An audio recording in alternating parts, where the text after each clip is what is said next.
What's something your employer did that instantly killed employee morale? One of our senior employees asked for a raise because it had been a few years since he had had one, and he was doing a great job. Management reviewed his file, realized they could pay one of the new guys half of the salary of experienced guy, fired senior guy, promoted junior dude. They weren't aware of the warehouse dynamic, and soon found out that no one liked or wanted to work for or with junior guy. Morale dropped a lot. A week later, senior guy committed suicide. Once the warehouse was informed/invited to the funeral, morale really dropped, and eventually junior guy became so ineffective trying to run the shop that he was fired, and the next senior guy just kind of took over without management doing anything about it. Everything began to run as it had before senior guy was fired. Banned smartphones in the break room to force us to talk to one another and build camaraderie. Ends up we didn't like each other that much. No raises or bonuses this year due to company performance, but I will make it up to you by taking the whole company to the lake for a trip on my new 30-foot boat. In a very short span of time, they changed everyone's 401k plan, for worse, and then implemented an office-wide cleanliness policy. No eating at your desk. Only 3 personal items on your desk. Everything labeled. No items other than your keyboard, mouse, and monitors on your desk at the end of the day. Talk about pissed off. You could feel the gloom when you walked in. Everyone's give a shit broke at once. Large factory, not unionized. Each department clocks in at a different place, mainly that department's break room. My department clocked in across the facility from the main entrance, which meant it took about 15 minutes to walk from the front door to where you clocked in and out at, and another 5 to walk from that entrance to the parking lot. There was a side exit that we would use, however, that literally cut that walk down from 20 minutes to 3, since our department was right next to the parking lot. Management decided that all employees must enter and exit through the same door, which meant we had to walk all the way down to the main entrance and then back around to our cars. There was so much rebellion from the employees in our department that they had to bar the door shut with 2x4s. Jokes on them, even unionized employees can be a pain in the ass. We contacted the fire marshal, who upon seeing a fire exit barricaded, fined the company $8,000. We still were not allowed to enter through this door, but they stopped trying to stop us. To cut costs, they started a policy that only certain departments had internet access. It basically started a class system that bred resentment across departments and caused an exodus from the non-internet teams. My boss is looking to retire in the next 3 to 4 years. He told everyone that he wanted us to come up our visions for the company and its future over the next 5, 10, 20 years. We're a small office of about a half dozen people, but we've been growing, and so everyone brought up growth projections and succession planning once he retires, etc. His son is the heir, apparent, and has a precocious 8-year-old, so in my 20-year version I even included the grandson joining the business and grooming it to become a legacy company. My boss went last, and we were expecting something acknowledging some of our thoughts, or at least an expression of appreciation that the company he founded would live on well past his retirement, be in good hands, etc. Instead it was brutal and short. It was something along the lines of, I do everything around here anyway, so I should just sell the company to fund my retirement, and you can all find other companies to work for in a few years. Mood killed. Meeting ended. In a company of 6 people, owner said in a meeting with everyone that his 2 sales guys are irreplaceable, and that the rest of us are just paper pushers. He now runs a company of 3 people. We were once in the middle of a very stressful period of work, and everyone was feeling it. However, one afternoon, an offhand comment turned into a conversation that we all got involved with, and led to a few laughs. My manager, returning from a meeting, piped up, "Oh, we've finished tomorrow's work, have we? What's all this about? Insert subject matter." Entire team instantly deflated. Unnecessary. Every employee needs time to blow off a little steam. Former teacher. The administrators at my school were usually pretty chill, but had a habit of randomly coming up with minor rules that they would enforce for us. Male teachers had to wear ties even on Jeans Day, etc. Overall it wasn't bad, except for the time an administrator made a crucial mistake. They banned staff from drinking coffee in front of students. Now, if you've never worked in a school, you'd think this isn't a big deal. When you spend nearly 100% of your day in front of students, it definitely is a big deal. First we tried to find any loophole we could. Energy drinks? Banned the next week. Tea? Banned 2 days later. It was chaos. Eventually, we realized they couldn't fire an entire school's worth of teachers and aides, so we ended up doing the one thing that private schools fear most: we formed a union. Realistically, it was more of a weird pseudo-union focused specifically on civil disobedience regarding the coffee issue, but it ruffled feathers nonetheless. The administrators caved to our demands, allowed us to drink coffee again, and even bought each of us a reusable coffee mug as a gesture of goodwill. And that's the story of how a handful of school administrators almost accidentally created a teachers union over a complete non-issue. Removed COLA raises each year for all employees, and implemented a raise when promoted or take on more responsibility model. However, promotions are very rare, and raises are never approved. So everyone is losing money to inflation each year, and they try to sell it as a big win for the employees. We aren't stupid people. And companies wonder why employees leave after 3 years. No one knows. It's a mystery. I think it would be funny to hand in your 2-week notice alongside with resume and cover letter for exactly the same position. With perks written in, 3-year experience in this exact position. Only request readjusted salary on the interview. Oh, and if asked why you left your previous job, my employer refused to adjust salary for inflation. Casually said the best employee was X, and everyone, including X, knew that X was among those who did the least amount of work. Edit, X was the most friendly to the boss, always coming in to say, "Hi, do you need anything?" Fired the girl who was in her third trimester of pregnancy 3 days before her maternity leave was to start. My wife was let go after she announced her pregnancy to her manager, and approximately when she would need maternity leave. She was told that they'd rather replace her than deal with a pregnant employee and all that goes with that. A well-worded letter from our attorney got her 1 year's severance and 2 years medical coverage for her and the baby.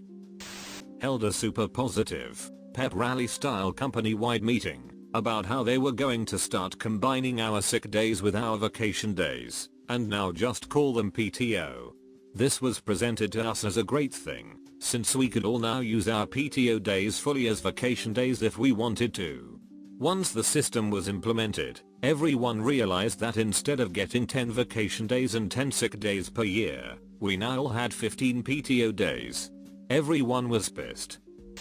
Head of department realized that we weren't about to meet our targets for the financial year. Completely banned annual leave for 3 months. Forced anyone who didn't fill in their timesheet on time to attend disciplinary meeting, despite problems with the system, meaning that some didn't get filled in, and generally had lower management terrified, causing a massive blame culture, and several people to be signed off with mental health issues. In the end, the employee survey which went to his bosses was hilariously bad, and he's now somewhere else making some other people's lives a misery. The best part was when his replacement came in and fired his right-hand man who was also a donk. It was a 1-2 punch. The company-wide meeting announced the promotion of several high-level management and executives, mostly title and responsibility changes. Lots of smiles and handshakes, not unlike a college graduation ceremony. After these promotion announcements, they declared that due to the stagnant economy and poor sales, the entire company would be experiencing a pay freeze as a result. So, no raises for anyone. They then concluded the meeting by discontinuing casual Fridays. So, no more jeans on Friday. It almost felt like it was designed to make people want to quit and leave. It worked though. I and many others moved on to greener pastures within the year. They banned phones, electronics, puzzles, books, etc. from being used at your desk. I work at a call center. We were expected to just sit and wait for the next call to come in, distraction free, even if it was a super slow day. Told a bunch of people they were going to be promoted to get us to do extra work. No one got promoted. I basically did her job for a month. Me and 3 of my co-workers quit, and she got fired a few months later. Had a boss everyone loved, then she got transferred to another store, and the new guy that replaced her decided the schedule that we'd all gotten used to needed to be shaken up. He posted the next week's schedule that was completely different than it had been under the previous manager, got a bunch of complaints from people saying they can't work X days or Y times, and it seemed he was receptive since he took that schedule down. Then suddenly bam, he just reposted the same exact schedule and said duck everyone. Oh, we had some people calling in sick from time to time under the old manager, but this new manager has pretty much half his crew every single day calling out because of his shitty tactics. Here's the first thing to learn about being a good manager. You don't need to shake things up for people to be better workers. You don't need to put your mark on anything if it's working just fine the way it was. Changed up the metrics that determined people's bonuses, and included things that were important for the business to know, but completely beyond the control of the people whose bonuses were impacted. For example, we had a right party contact rate, how many times you actually got the person you were calling versus the number of calls you actually made. The problem with the phone number list came from elsewhere, and the people making the calls were just given a list of numbers, and you had to call them all. No leeway. So you're calling blind from a list you don't control, and get penalized if the list is shit. Oddly enough, the people in charge of making the phone number lists, their bonuses were not influenced by right party contact rate. Put up a poster that said, complaining is like vomiting. You feel better, but everyone around you feels sick. The moral was already bad, but it was just a shitty way to take a hit at upset employees, rather than do anything positive. Was working for EB Games when GameStop bought them. 20% of any warranty, and $1 for every subscription sold went into your paycheck as commission. And you'd never feel dirty selling the things, because Edge Magazine, EB's answer to Game Informer, and their extended warranties were legit, and fairly priced. GameStop buys the company. First thing they do? Nix the commissions. You still have to sell the stuff, of course. I'll never forget the first meeting I had with GameStop as a manager. They really drilled how profitable those things are to the company. Soon after came the threats of reduced hours if you didn't hit quotas, mandated by corporate. Yeah. Duck GameStop. I was one of a large number of programmers working on a project at CSC. We had a deadline coming up in a couple months, and they overpromised to the client, and then asked us all to work extra hard to meet the deadline, and asked us to work 50+ hour weeks. Which we did, and then some. Some of us put in 70 to 80 hour weeks to meet this deadline. But once that deadline was met, suddenly there was another deadline they needed to meet. And another. People got tired, had lives to lead, and scaled back on their hours. Most of us were still working 50 to 60 hours a week, but not a lot more than that. Once they realized we weren't killing ourselves on their project any longer, there was an all-hands meeting where the managers told us that they were incredibly disappointed in our lack of professionalism, because so comparatively few employees were now working more than 50 hours a week. One of our harder workers stood up and said, "Look, I have 3 kids. I'm driving an hour into and out of work every day. I'm taking care of my family. I'm trying to get presents for Christmas, write out Christmas cards, decorate and clean the house for everyone we're having over for the holidays. I'm having a really hard time just getting to 50. And the manager looked at her and sneered. If it wasn't Christmas, it'd be because it's Easter, or Memorial Day, or because it's summer and it's nice out. You'd always have some excuse. There was dead silence in the room. When we left that meeting, we didn't talk to each other, but every single worker on that project put in exactly 50 hours a week after that. Then came Christmas, raise and bonus time.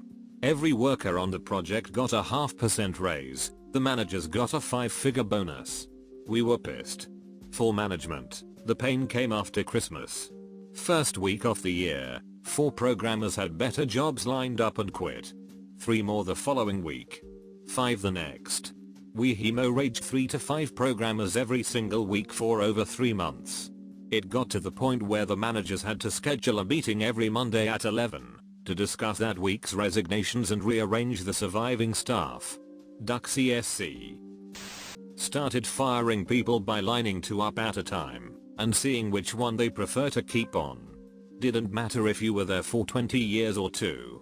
Also hiring management from outside and not promoting within, which means the new managers have no knowledge of anything that company does in terms of ethics, procedures, or employee status.